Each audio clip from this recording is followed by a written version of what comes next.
Good morning Vijay Chandrika. యావత్ దేశం ఎదురు చూస్తున్నటువంటి రోజు రానే వచ్చింది. యావత్ దేశం కన్నా కూడా ప్రపంచ దేశాలన్నీ కూడా ఎదురు చూస్తున్నాయి. భారతదేశంలో ఏం జరగబోతుంది ఈరోజు? ప్రజాస్వామ్యంలో అతిపెద్ద రోజు అయినటువంటి ఈ యొక్క కౌంటింగ్ రోజు ఎవరి భవితవ్యం ఎలా ఉండబోతుంది అన్నది కూడా మరికొద్ది సేపట్లో తెలియబోతుంది. మొత్తానికి 543 నియోజకవర్గాల్లో, పార్లమెంట్ నియోజకవర్గాల్లో ఒక స్థానం సూరత్ నియోజకవర్గం ఆల్రెడీ డిక్లేర్ అయిపోయింది, ఏకగ్రీవం అయిపోయింది. కాబట్టి 542 స్థానాలకు మరికొద్ది సేపట్లో కౌంటింగ్ ప్రారంభం కాబోతుంది. కౌంటింగ్ సంబంధించినటువంటి ప్రక్రియ అంతా కూడా కేంద్ర ఎన్నికల కమిషన్ పూర్తి చేసింది. మొత్తం అన్ని రాష్ట్రాల్లో ఉన్నటువంటి అధికారులతో ఇక్కడ వెబ్కాస్టింగ్ కూడా పెట్టారు. ముఖ్యమైనటువంటి ప్రాంతాలన్నింటినీ కూడా పర్యవేక్షిస్తున్నారు. ఢిల్లీలో ముఖ్యంగా ఏదైతే బీజేపీ హెడ్ క్వార్టర్, అదేవిధంగా కాంగ్రెస్ హెడ్ క్వార్టర్, విజయ్ చంద్రిక గతంలో ఎన్నడూ లేనట్టు విధంగా గతంలో ఈ ఎన్నికలు కౌంటింగ్ ప్రారంభమైనప్పుడు అట్లీస్ట్ 2014, 2019లో మనం చూస్తే కాంగ్రెస్ కార్యాలయంలో అంత కోలాహలం కనిపించలేదు. కానీ ఈ రోజు మాత్రం కాంగ్రెస్ కార్యాలయంలో కొంత కోలాహలమైనటువంటి పరిస్థితి ఉంది. అక్కడ నాయకులు అదేవిధంగా కార్యకర్తలు కూడా పెద్ద ఎత్తున చేరుకుంటున్నారు. మరోపక్క బీజేపీ కార్యాలయానికి కూడా హెడ్ క్వార్టర్ కూడా కార్యకర్తలు, నేతలు కూడా చేరుకుంటున్నారు.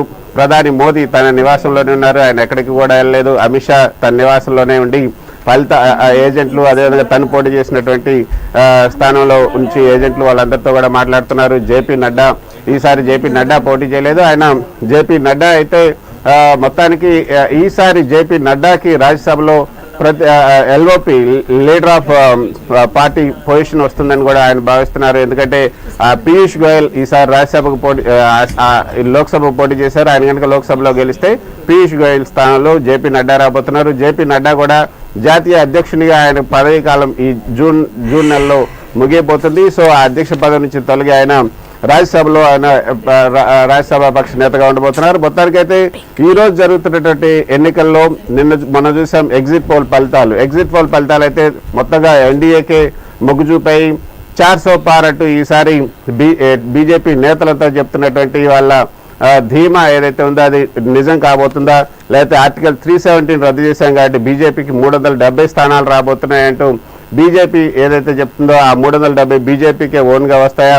మ్యాజిక్ ఫిగర్ 272 దాటి 295 మాకే వస్తాయని కూడా ఇండియా కూటమి నేతలు చెప్తున్నారు. మల్లికార్జున ఖార్గే కానీ రాహుల్ గాంధీ అయితే ఎగ్జిట్ పోల్ ఫలితాలను చాలా సింపుల్గా కొట్టేశారు. ఇది ఎగ్జిట్ పోల్ ఫలితాలు కాదు, మోడీ టీవీ ఫలితాలు అంటూ కూడా ఆయన కొట్టివేయడం జరిగింది.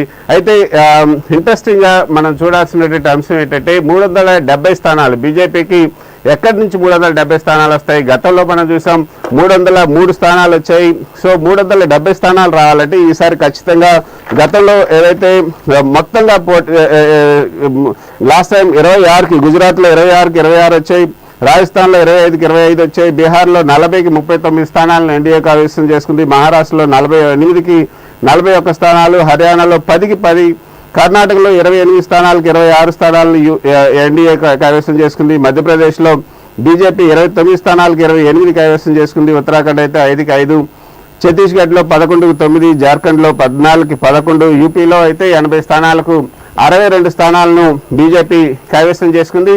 మరి ఈసారి ఈ రేంజ్లో అక్కడికి రాబోతాయా?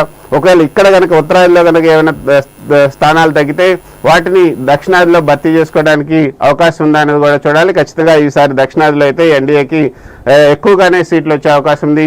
అటు ఒడిశాలో ఖచ్చితంగా ఈసారి ఎక్కువ వస్తాయని చెప్పి బీజేపీ నేతలు చెప్తున్నారు. బెంగాల్లో కూడా ఎక్కువ రాబోతున్నాయి. ఆంధ్రప్రదేశ్లో విజయ్ చంద్రిక ఈసారి మాత్రం ఆంధ్రప్రదేశ్ అసెంబ్లీ ఎన్నికలపైన దేశం మొత్తంగా కూడా ఫోకస్ చేసింది. ఎవరు అక్కడ రాబోతున్నారు? అక్కడ ముఖ్యంగా చంద్రబాబు నాయుడు పాలన తిరిగి వస్తుందా, లేకపోతే ఈ యొక్క జగన్మోహన్ రెడ్డి కంటిన్యూ అవుతారా అనేది అక్కడైతే చాలా కన్ఫ్యూజన్ గానే ఉంది. ఎవరు కూడా ఒక నిర్ణయానికి రాలేకపోతున్నారు. నేషనల్ ఎగ్జిట్ పోల్స్ అయితే క్లియర్ కట్ గా ఎన్డీఏకి అక్కడ మొగ్గు చూపాయి. నేషనల్ ఎగ్జిట్ పోల్స్ కూడా మనం చూస్తే నేషనల్ ఎగ్జిట్ పోల్స్ లో ఎగ్జిట్ పోల్ ఇచ్చినటువంటి ఫలితాలను కూడా మనం ఒకసారి చూస్తే ఇండియా టుడే అయితే మొత్తంగా రాష్ట్రంలో ఇండియా టుడే ఇచ్చినటువంటి ఫలితాలు ఇండియా టీడీపీ కూటమికి 98 నుంచి 120 స్థానాలు, వైసీపీకి 55 నుంచి 77 స్థానాలు, ఇండియా కూటమికి 2 స్థానాలు మాత్రం ఇచ్చాయి. సో వైసీపీకి 44%, టీడీపీకి 42%. ఈ విధంగా